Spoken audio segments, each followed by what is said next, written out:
সম্মানিত দিনী ভাই ও বোন, এশার নামাজের পরে নবীজির শিখানো ছোট ছোট 5টি বাক্য মাত্র 21 বার যদি পাঠ করিতে পারেন, আপনার কপাল খুলে যাবে, ভাগ্য পরিবর্তন হয়ে যাবে। আপনি যা চাইবেন আল্লাহ তাআলা আপনাকে তাই দান করিবেন। যে দোয়াই করবেন সে দোয়াই কবুল করিবেন। সুবহানাল্লাহ। সম্মানিত দিনী ভাই ও বোন আমার, অনেকেই আছেন অভাবগ্রস্ত, অনেকেই ঋণগ্রস্ত, লক্ষ লক্ষ কোটি কোটি টাকা ঋণ করে ফেলেছেন, অনেক চেষ্টা করছেন কিন্তু কোনোভাবেই আপনার ঋণ পরিশোধ হচ্ছে না। আমি বলবো এশার নামাজের পরে নবীজির শিখানো এই ছোট ছোট 5টি বাক্য মহব্বতের সাথে মাত্র 21 বার পড়ুন। আল্লাহ তাআলা কুদরতিভাবে আপনার সমস্ত ঋণ পরিশোধ করে দিবেন, সকল অভাব অনটন দূর করে দিবেন। অনেকে আছেন ব্যবসা বাণিজ্য করেন, কামাই রুজি করেন কিন্তু বরকত হয় না, যেদিকেই যান শুধু ব্যর্থ হয়ে যান, যে কাজেই হাত দেন শুধু ক্ষতি হয়ে যায়, কোনোভাবে আপনি সফল হতে পারেন না, আপনার লাভ হয় না। আমি বলবো এই ছোট্ট আমলটি করুন।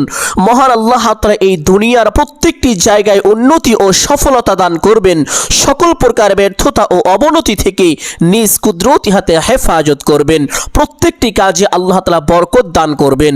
সুবহানাল্লাহ। সম্মানিত দিনী ভাই ও বোন, অনেকে চাকরি খুঁজছেন কিন্তু চাকরির ব্যবস্থা হচ্ছে না। আমি বলবো এই ছোট্ট আমলটি করুন, আল্লাহ তাআলা অতি দ্রুত ভালো চাকরির ব্যবস্থা করে দিবেন। অনেকেই বিদেশে যাচ্ছেন, ভালো ভিসা পাচ্ছেন না। আমি বলবো এই ছোট্ট আমলটি করুন, আল্লাহ তাআলা অতি দ্রুত উন্নত মানের ভালো ভিসার ব্যবস্থা করে দিবেন। অনেকেই আছেন যাদের সন্তানাদি হয় না। আমি বলবো এই ছোট্ট আমলটি করুন, মহান আল্লাহ তাআলা আপনাকে সন্তানাদি দান করিবেন, সেই সাথে সাথে আপনার সকল অভাব অনটন দুঃখ কষ্ট পেরেশানি বিপদ আপদ বালা মুসিবত দূর করে দিবেন। সুবহানাল্লাহ। এক কথায় এই আমল করে আপনি আল্লাহ তাআলার কাছে যা চাইবেন আল্লাহ তাআলা তা আপনাকে অবশ্যই দান করিবেন, এবং সেই সাথে সাথে আপনি না চাইলেও আল্লাহ তাআলা আপনার অভাব অনটন দূর করে আপনাকে সচ্ছলতা দান করবেন। সুবহানাল্লাহ। সম্মানিত দিনী ভাই ও বোন আমার, এই আমলটি কখন করিবেন, কিভাবে করিবেন, প্রত্যেকটি বিষয় আপনাদেরকে সুস্পষ্টভাবে বলে দিব। সকলেই গভীর মনোযোগ দিয়ে শুনবেন ইনশাআল্লাহ। এই আমলটি করার জন্য এশারের আজান হওয়ার সাথে সাথে উত্তম রূপে ওযু করবেন। ওযু শেষ করে একটি পবিত্র স্থানে চলে যাবেন। দিনী ভাই ও বাবারা, যারা প্রাপ্তবয়স্ক বালেক পুরুষ রয়েছেন তারা অবশ্যই মসজিদে গিয়ে জামাআতের সাথে এশারের 4 রাকাত ফরজ নামাজ পড়বেন। এশারের 4 রাকাত ফরজ নামাজ পড়ার পরে 2 রাকাত সুন্নত নামাজ আছে, অবশ্যই এই 2 রাকাত সুন্নত নামাজ আপনারা পড়বেন। এই 2 রাকাত সুন্নত নামাজ পড়ার পরে এবং বিতরির নামাজ পড়ার পূর্বে এই মধ্যবর্তী সময়ের ভিতরে অতিরিক্ত 2 রাকাত নফল নামাজ আছে। এই নামাজকে তাহাজ্জুদের নামাজও বলা হয়ে থাকে। এই 2 রাকাত নামাজ আপনারা পড়বেন এবং এই নামাজের মধ্যে এই বিশেষ 5টি বাক্যের দোয়াটি আপনারা পাঠ করবেন। যখন এই নামাজের সেজদায় মাথা রেখে এই দোয়াটি পাঠ করবেন, আপনি মাথা ওঠানোর আগেই মহান আল্লাহ তাআলা আপনার দোয়া কবুল করবেন। সুবহানাল্লাহ। সম্মানিত দিনী ভাই বোন, অনেকে জানেন না তাহাজ্জুদ নামাজ কিভাবে পড়তে হয়, কোন কোন সূরা দিয়ে পড়তে হয়, নিয়ত কিভাবে করতে হয়, তাহাজ্জুদ নামাজের মধ্যে কখন কোন দোয়া কতবার পাঠ করতে হয় এবং এই বিশেষ দোয়াটি কখন কিভাবে কতবার পাঠ করবেন, প্রত্যেকটি বিষয় অল্প সময়ের মধ্যে সুস্পষ্টভাবে বলে দিব। সকলেই গভীর মনোযোগ দিয়ে শুনবেন ইনশাআল্লাহ। সম্মানিত দিনী ভাই ও বোন, তাহাজ্জুদ নামাজ পড়ার জন্য প্রথমে কিবলামুখী হয়ে দাঁড়াবেন।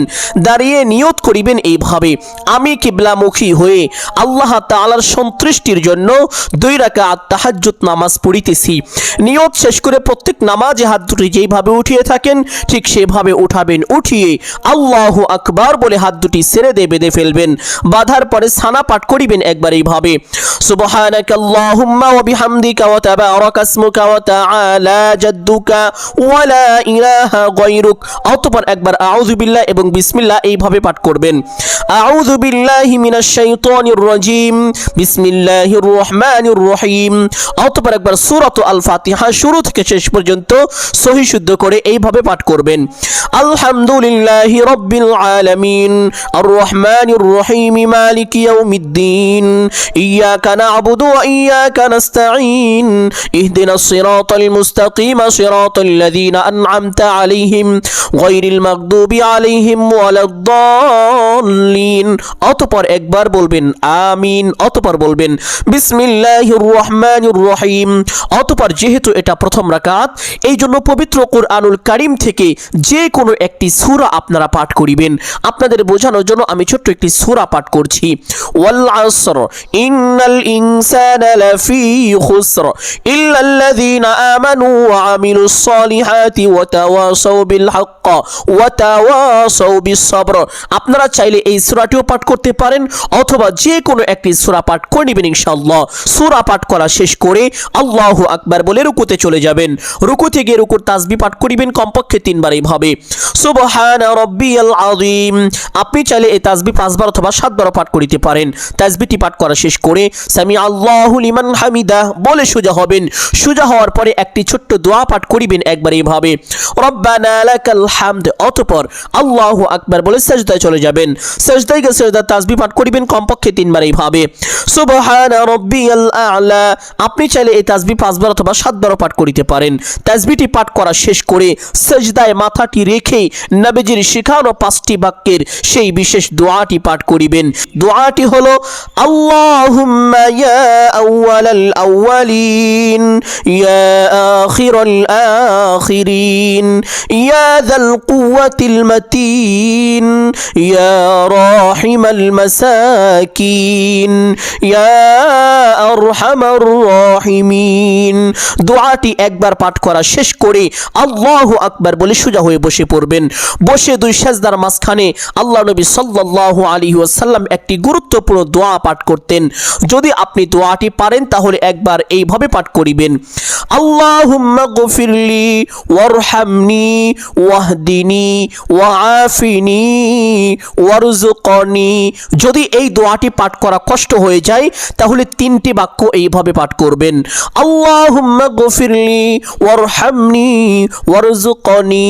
আল্লাহুম্মা গফিরলি, হে আল্লাহ আপনি আমাকে ক্ষমা করুন, ওয়ারহামনি আমার উপরে দয়া করুন, ওয়ারযুকনি এবং আমাকে রিজিক দান করুন। এই ছোট্ট দোয়াটি অবশ্যই আপনারা একবার পাঠ করবেন ইনশাআল্লাহ। আর যদি না পারেন পাঠ করতে হবে না, কোনো সমস্যা নেই। একটু সময় বসে অপেক্ষা করিবেন, অতঃপর আল্লাহু আকবার বলে আরেকটি সিজদায় চলে যাবেন। সিজদায় গিয়ে সিজদার তাসবিহ পাঠ করিবেন কমপক্ষে 3 বার এইভাবে সুবহানা রাব্বিয়াল আ'লা। আপনি চাইলে এই তাসবিহ 5 বার অথবা 7 বার পাঠ করিতে পারেন। তাসবিহটি পাঠ করা শেষ করে আবার সেই দোয়াটি কমপক্ষে একবার পাঠ করিবেন এইভাবে আল্লাহুম্মা ইয়া আউয়ালাল আউয়ালিন ইয়া আখিরাল আখিরিন ইয়া যাল কুওয়াতিল মাতিন ইয়া রাহিমাল মাসাকিন ইয়া আরহামার রাহিমিন। দোয়াটি পাঠ করা শেষ করে আল্লাহু আকবার বলে সোজা হয়ে দাঁড়িয়ে যাবেন। দাঁড়িয়ে হাত দুটি বেঁধে ফেলবেন, অতঃপর বিসমিল্লাহ পাঠ করিবেন একবার এইভাবে বিসমিল্লাহির রহমানির রহিম। অতঃপর সূরাত আল ফাতিহা শুরু থেকে শেষ পর্যন্ত সহি শুদ্ধ করে একবার পাঠ করবেন ইনশাআল্লাহ। অতঃপর একবার বলবেন আমিন, অতঃপর বলবেন বিসমিল্লাহির রহমানির রহিম। অতঃপর যেহেতু এটা দ্বিতীয় রাকাত, এই জন্য পবিত্র কোরআনুল কারীমের ছোট্ট সূরার মধ্যে অত্যন্ত দামি খুবই সম্মানিত একটি সূরা হলো সূরাত আল ইখলাস তথা কুল হুয়াল্লাহর সূরা। সূরাটি খুবই সহজ এবং ছোট। এই সূরাটি সহি শুদ্ধ করে একবার এইভাবে পাঠ করবেন কুল হুয়াল্লাহু আহাদ আল্লাহুস সামাদ লাম ইয়ালিদ ওয়া লাম ইউলাদ ওয়া লাম ইয়াকুল লাহু কুফুয়ান আহাদ। সূরাটি পাঠ করা শেষ করে আল্লাহু আকবার বলে রুকুতে চলে যাবেন। রুকুতে গিয়ে রুকুর তাসবিহ পাঠ করিবেন কমপক্ষে 3 বার এইভাবে সুবহানা রাব্বিয়াল আযীম। আপনি চাইলে এই তাসবিহ 5 বার অথবা 7 বার পাঠ করিতে পারেন। তাসবিহটি পাঠ করা শেষ করে সামি আল্লাহু লিমান হামিদা বলে সোজা হবেন। সোজা হওয়ার পরে সেই ছোট্ট দোয়াটি পাঠ করিবেন একবার এইভাবে রব্বানা লাকাল হামদ। অতঃপর আল্লাহু আকবার বলে সিজদায় চলে যাবেন। সিজদায় গিয়ে সিজদার তাসবিহ পাঠ করিবেন কমপক্ষে 3 বার এইভাবে সুবহানা রাব্বিয়াল আ'লা। আপনি চাইলে এই তাসবিহ 5 বার অথবা 7 বার পাঠ করিতে পারেন।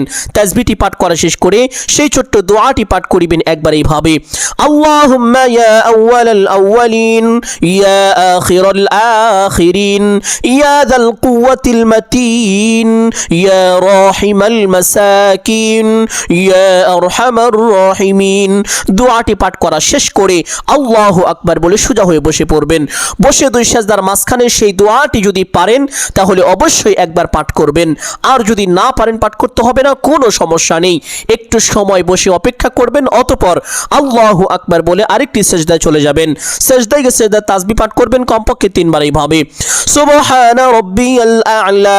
আপনি চাইলে এই তাসবিহ 5 বার অথবা 7 বার পাঠ করিতে পারেন। তাসবিহটি পাঠ করা শেষ করে সেই দোয়াটি পাঠ করবেন একবার এইভাবে, আল্লাহুম্মা ইয়া আউয়ালাল আউয়ালিন ইয়া আখিরাল আখিরিন ইয়া যাল কুওয়াতিল মাতিন ইয়া রাহিমাল মাসাকিন ইয়া আরহামার রাহিমিন। দোয়াটি পাঠ করা শেষ করে আল্লাহু আকবার বলে সোজা হয়ে বসে পড়বেন। বসে প্রথমে তাশাহুদ পাঠ করবেন, অতঃপর দুরূদ শরীফ, অতঃপর দোয়ায়ে মাসুরা একবার করে পাঠ করা শেষ করে প্রথমে ডান দিকে একটি সালাম দিবেন এইভাবে, আসসালামু আলাইকুম ওয়া রাহমাতুল্লাহ। অতঃপর বাম দিকে একটি সালাম দিবেন এইভাবে, আসসালামু আলাইকুম ওয়া রাহমাতুল্লাহ।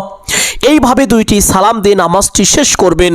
নামাজ শেষ করে সেই স্থানে বসে প্রথমে এই দুরূদটি পাঠ করবেন, আল্লাহুম্মা সাল্লি আলা মুহাম্মাদিনিন নাবিয়্যিল উম্মিয়্যি ওয়া আলা আলিহি ওয়া সাল্লিম তাসলিমা। সম্মানিত দিনী ভাই বোন, দুরূদের দুই রকম ফজিলত আছে। একটা হলো সাধারণ ফজিলত, যে ফজিলতগুলো যে কোনো দুরূদ পাঠ করলে আপনি পেয়ে যাবেন। আরেকটি ফজিলত হলো নির্দিষ্ট ফজিলত, যেমন এই দুরূদের একটি নির্দিষ্ট ফজিলত আছে, আর তা হলো কোনো ব্যক্তি যদি পবিত্র জুমার দিন আসরের নামাজ পড়ে সে স্থানে বসে এই দুরূদটি একাধারে 80 বার পাঠ করে, মহান আল্লাহ তাআলা ওই ব্যক্তির 80 বছরের সমস্ত গুনাহ খাতা ক্ষমা করে দিবেন এবং যে সকল গুনাহ ছিল এই গুনাহগুলোকে আল্লাহ তাআলা নেকিতে পরিবর্তন করে দিবেন। সুবহানাল্লাহ। শুধু তাই নয়, নবীজি বলেছেন যেই ব্যক্তি এই দুরূদ পাঠ করে মহান আল্লাহ তাআলার একদল বিশেষ রহমতের ফেরেশতা ওই ব্যক্তির জন্য আল্লাহ তাআলার কাছে রহমতের দোয়া করতে থাকেন এবং আল্লাহকে বলতে থাকেন, হে আল্লাহ, আপনার বান্দা কি চায় আপনি তা দান করুন, আপনার বান্দার মনের আশাগুলো পূরণ করুন, আপনার বান্দার অভাব অনটন দূর করুন, তার সকল হাজত আপনার গায়বী খাজানা থেকে পূরণ করুন। সুবহানাল্লাহ। ফেরেশতারা আল্লাহ তাআলার কাছে ওই ব্যক্তির জন্য এইভাবে দোয়া করতে থাকে ব্যক্তি যতক্ষণ পর্যন্ত এই দুরূদটি পাঠ করতে থাকে। সম্মানিত দিনী ভাই বোন, এই জন্য চেষ্টা করবেন উঠতে বসতে চলতে ফিরতে যখনই সময় পাবেন এই দুরূদটি বেশি বেশি পাঠ করার জন্য। দুরূদটি আমি আরো একবার পাঠ করছি, সহি শুদ্ধ উচ্চারণটি সকলেই শিখে রাখুন। দুরূদটি হলো, আল্লাহুম্মা সাল্লি আলা মুহাম্মাদিনিন নাবিয়্যিল উম্মিয়্যি ওয়া আলা আলিহি ওয়া সাল্লিম তাসলিমা। আমলের সময় কমপক্ষে 7 বার পাঠ করবেন, আর যদি এই দুরূদটি না পারেন তাহলে যে কোনো একটি দুরূদ 7 বার পাঠ করবেন। চাইলে ছোট্ট দুরূদ সাল্লাল্লাহু আলাইহি ওয়াসাল্লাম এই দুরূদটিও 7 বার পাঠ করতে পারেন। দুরূদটি পাঠ করা শেষ করে একটি ছোট্ট ইস্তেগফার পাঠ করবেন। যেই ইস্তেগফারের ব্যাপারে পবিত্র হাদিসের মধ্যে এসেছে, আল্লাহ নবী সাল্লাল্লাহু আলাইহি ওয়াসাল্লাম বলেছেন, যেই ব্যক্তি দুনিয়ায় বেশি বেশি এই ইস্তেগফারটি পাঠ করে মহান আল্লাহ তাআলা তার গুনাহগুলো মোচন করে দেন, তার সকল অভাব অনটন দুঃখ কষ্ট পেরেশানি বিপদ আপদ বালা মুসিবত দূর করে দেন এবং আল্লাহ তাআলা তাকে এমন এমন জায়গা থেকে রিজিক প্রাপ্ত করেন যা সে কখনো কল্পনাও করতে পারেনি। সুবহানাল্লাহ। সম্মানিত দিনী ভাই ও বোন আমার, আপনি যদি আল্লাহ তাআলার পক্ষ থেকে অকল্পনীয়ভাবে গায়েবীভাবে রিজিক পেতে চান তাহলে উঠতে বসতে চলতে ফিরতে যখনই সময় পাবেন এই ইস্তেগফারটি বেশি বেশি পাঠ করবেন।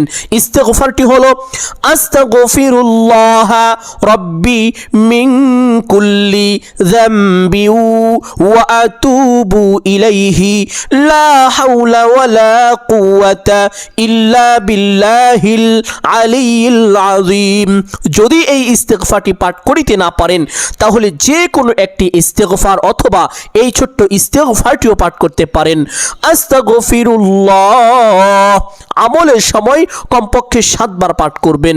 ইস্তেগফারটি পাঠ করা শেষ করে সেই দোয়াটি পাঠ করবেন, যেই দোয়ার ব্যাপারে পবিত্র হাদিসের মধ্যে এসেছে, নবীজির কন্যা হযরত ফাতেমা রাদিয়াল্লাহু তাআলা আনহার ঘরের মধ্যে একবার কোনো রকম খাবার ছিল না, ক্ষুধার জ্বালায় সকলেই অতিষ্ঠ হয়ে গিয়েছিল, পাগল পাড়া হয়ে গিয়েছিল। অতঃপর আসরের নামাজের সময় হলো, হযরত আলী রাদিয়াল্লাহু তাআলা আনহু মসজিদে নববীতে চলে গেলেন আসরের নামাজ পড়ার জন্য। তিনি আসরের নামাজ শেষ করে দেখতে পারলেন মসজিদে নববীর একটি পিলারের সঙ্গে বেশ কয়েকটি ছাগল বাঁধা রয়েছে। আলী রাদিয়াল্লাহু তাআলা আনহু সাহাবীদেরকে জিজ্ঞেস করলেন, ও সাহাবীরা, এই ছাগলগুলো কার? সাহাবীরা বলল, হে ভাই আলী, এই ছাগলগুলো আপনার শ্বশুর তথা নবী করিম সাল্লাল্লাহু আলাইহি ওয়াসাল্লামের নিকট হাদিয়া এসেছে। হযরত আলী রাদিয়াল্লাহু তাআলা আনহু এই কথা শোনার সঙ্গে সঙ্গে তিনি খুশি হয়ে গেলেন। মনে মনে ভাবতে লাগলেন, যেহেতু নবী করিম সাল্লাল্লাহু আলাইহি ওয়াসাল্লামের নিকট এই ছাগলগুলো হাদিয়া এসেছে, আমাদের এই দুরবস্থার কথা, অভাবের কথা যদি নবীজি জানতে পারেন, তাহলে একটি ছাগল হলেও তো অন্তত আমাদেরকে দিবেন আহার করার জন্য। এই চিন্তা করতে করতে তিনি বাড়িতে চলে গেলেন। বাড়িতে গিয়ে নবীজির কন্যা হযরত ফাতেমা রাদিয়াল্লাহু তাআলা আনহাকে ডাকলেন। ডেকে বললেন, ও ফাতেমা, শোনো, আমি মসজিদে নববীতে গিয়েছিলাম নামাজ পড়ার জন্য। নামাজ শেষ করে দেখতে পারলাম মসজিদে নববীর একটি পিলারের সঙ্গে বেশ কয়েকটি ছাগল বাঁধা রয়েছে। সাহাবীদেরকে জিজ্ঞেস করলাম, ও সাহাবীরা, এই ছাগলগুলো কার? সাহাবীরা বলল, এই ছাগলগুলো নবীজির কাছে হাদিয়া এসেছে। ও ফাতেমা, তুমি নবীজির কাছে যাও, গিয়ে আমাদের এই দুরবস্থার কথা তুলে ধরো। নবীজি সাল্লাল্লাহু আলাইহি ওয়াসাল্লাম আমাদেরকে অন্তত একটি ছাগল হলেও দিবেন আহার করার জন্য। ফাতেমা রাদিয়াল্লাহু তাআলা আনহা আলী রাদিয়াল্লাহু তাআলা আনহুর এই কথা শুনে অত্যন্ত খুশি হয়ে গেলেন। তিনিও আনন্দের সাথে তার বাবার বাড়ির দিকে রওনা করলেন। বাড়িতে গিয়ে দরজায় নক করলেন। তখন আল্লাহর নবী সাল্লাল্লাহু আলাইহি ওয়াসাল্লাম আম্মা জান আয়েশা রাদিয়াল্লাহু তাআলা আনহার সঙ্গে কথাবার্তা বলতেছিলেন। যখন ফাতেমা রাদিয়াল্লাহু তাআলা আনহা দরজায় নক করলেন, সাথে সাথে নবীজি সাল্লাল্লাহু আলাইহি ওয়াসাল্লাম দাঁড়িয়ে গেলেন। তিনি কাঁপতে শুরু করলেন, তার গায়ে থেকে চাদর মুবারক নিচে পড়ে গেল। নবীজি সাল্লাল্লাহু আলাইহি ওয়াসাল্লাম আম্মা জান আয়েশা রাদিয়াল্লাহু তাআলা আনহাকে বললেন, ও আয়েশা, আমার মনে হচ্ছে ফাতেমা এসেছে। আমার কেন যেন মনে হচ্ছে ফাতেমা খুব বিপদের মধ্যে পড়ে গিয়েছে, কারণ ফাতেমা তো এর পূর্বে এমন সময় কখনো আসে না, আজকে হঠাৎ করে এমন সময় কেন আসলো? অতঃপর আয়েশা রাদিয়াল্লাহু তাআলা আনহা দরজা খুলে দিলেন। খুলে দেওয়ার পরে দেখতে পারলেন ফাতেমা রাদিয়াল্লাহু তাআলা আনহা দরজার সামনে দাঁড়িয়ে আছে। আম্মা জান আয়েশা রাদিয়াল্লাহু তাআলা আনহা ফাতেমা রাদিয়াল্লাহু তাআলা আনহাকে ঘরের মধ্যে ডাকলেন। ডাকার পরে তার ভালো মন্দ সুখ দুঃখের কথা জিজ্ঞেস করলেন। অতঃপর এক পর্যায়ে তিনি নবীজিকে বললেন, ইয়া রাসূলুল্লাহ সাল্লাল্লাহু আলাইহি ওয়াসাল্লাম, কয়েকদিন যাবত অনাহারের মধ্যে আছি, ঘরের মধ্যে কোনো রকম খাবার নেই, খুব কষ্টের মধ্যে আমরা আছি। নবীজি বললেন, ও ফাতেমা, শোনো, আমার কাছে কিছু ছাগল হাদিয়া এসেছে। আমি চাইলে এখান থেকে তোমাকে একটি ছাগল দিয়ে দিতে পারি, কিন্তু অল্প কয়েকদিন খেলেই তো এই ছাগল শেষ হয়ে যাবে। তারপরে তোমরা কোথায় খাবার পাবে, কি খাইবে? ও ফাতেমা, এই ছাগলের পরিবর্তে আমি তোমাকে একটি আমল শিখিয়ে দিতে পারি, যে আমলটি এশারের নামাজের পরে তুমি যদি করতে পারো, মহান আল্লাহ তাআলা তোমাকে সারাটি জীবন গায়বী রিজিক দান করবেন, কোনোদিন তোমরা রিজিক শেষ করতে পারবে না। সুবহানাল্লাহ। ফাতেমা রাদিয়াল্লাহু তাআলা আনহা ছিলেন অত্যন্ত বুদ্ধিমতী। তিনি চিন্তা করতে লাগলেন, আব্বাজান তো ঠিকই বলেছেন, আমি যদি একটি ছাগল নিয়ে যাই, অল্প কয়েকদিন খেলেই তো শেষ হয়ে যাবে, তারপরে আবার খাবার কোথায় পাবো? কিন্তু ছাগলটি রেখে এই ছাগলের পরিবর্তে যদি আমলটি নিয়ে যাই, আর আমলটি করলে যদি আল্লাহ তাআলা আমাদেরকে সারা জীবন গায়বী রিজিক দান করেন, তাহলে তো বিষয়টি ভালোই হয়। এই চিন্তা করে তিনি এই সিদ্ধান্ত নিলেন যে আমি ছাগল রেখে আমলটি নিয়ে যাব। অতঃপর নবীজি সাল্লাল্লাহু আলাইহি ওয়াসাল্লাম হযরত ফাতেমা রাদিয়াল্লাহু তাআলা আনহাকে এই আমলটি শিখিয়ে দিলেন। ফাতেমা রাদিয়াল্লাহু তাআলা আনহা আমলটি শিখে বাড়ির দিকে রওনা করলেন। আর ওই দিকে হযরত আলী রাদিয়াল্লাহু তাআলা আনহু ছুরিতে ধার দিচ্ছেন এবং মনে মনে ভাবছেন যে ছাগল আনার পরে ছাগলটি এই ছুরি দিয়ে জবাই করব। আর হযরত হাসান, হযরত হুসাইন, তারা ছোট বাচ্চা, তখন তারা কলার পাতা বিছাচ্ছেন এবং আলী রাদিয়াল্লাহু তাআলা আনহুকে জিজ্ঞেস করছেন, বাবা, আম্মাজান কখন ছাগল আনবে, আমরা কখন আহার করব?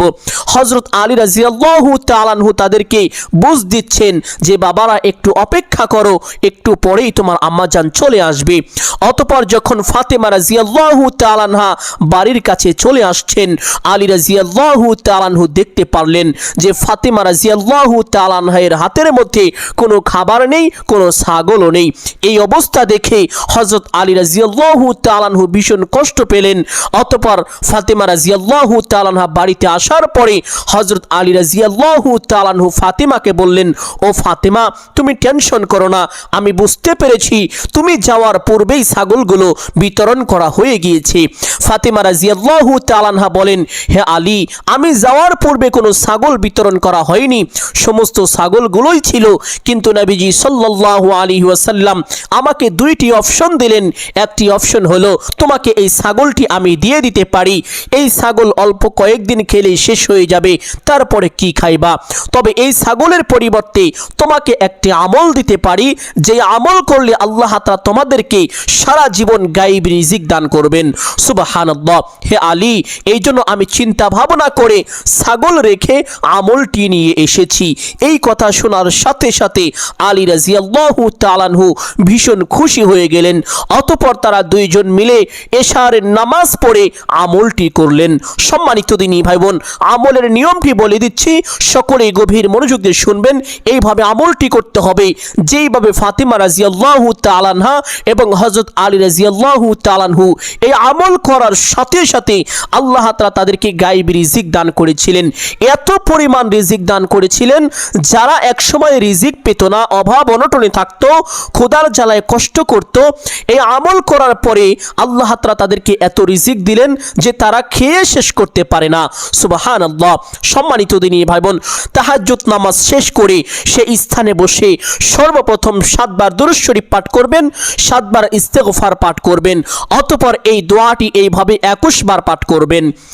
আল্লাহুম্মা ইয়া আউয়ালাল আউয়ালিন ইয়া আখিরাল আখিরিন ইয়া যাল কুওয়াতিল মাতিন ইয়া রাহিমাল মাসাকিন ইয়া আরহামার রাহিমিন।